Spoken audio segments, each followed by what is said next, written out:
আপনাদের মৌসম্বি গোত্রীয় বা সুইট লাইম গোত্রীয় একটি উদ্ভিদের সঙ্গে পরিচিতি করাবো।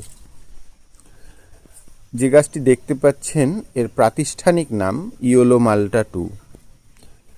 যদিও এই নামটির কোনো বৈধতা নেই, এটি সাউথ আফ্রিকার কোনো একটি মৌসম্বি গোত্রীয় ভ্যারাইটির সাবগ্রুপ।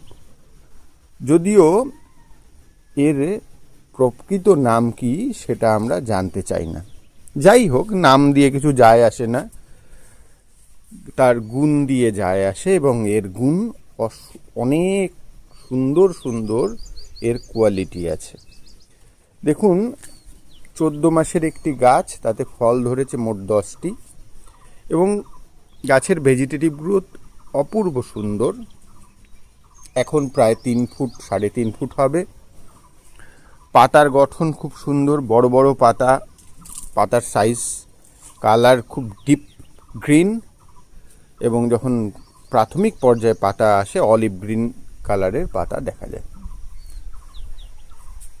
এবার রোগ পোকা সাধারণভাবে অন্যান্য গাছের চাইতে এর মধ্যে একটু কম উপদ্রব দেখা যায়।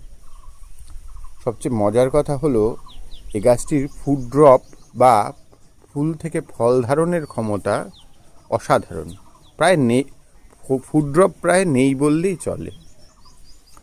আপনারা নিজেদের ছাদ বাগানে এরকম একটা সুন্দর গাছ খুব অনায়াসে করতে পারেন, কারণ এর মেনটেনেন্স বা জল এবং খাবারের প্রয়োজনীয়তা, রোগ পোকা জন্যে পরিশ্রম খুব কম করতে হয়। এবং আপনি যদি বাড়ির ছাদে একটি 12 ইঞ্চি বা 18 ইঞ্চির গামলায় এরকম একটি গাছ তৈরি করেন, দেখবেন আপনার সারা বছরের মৌসম্বি কেনার চাহিদা ঘরের থেকেই পুষিয়ে যাবে।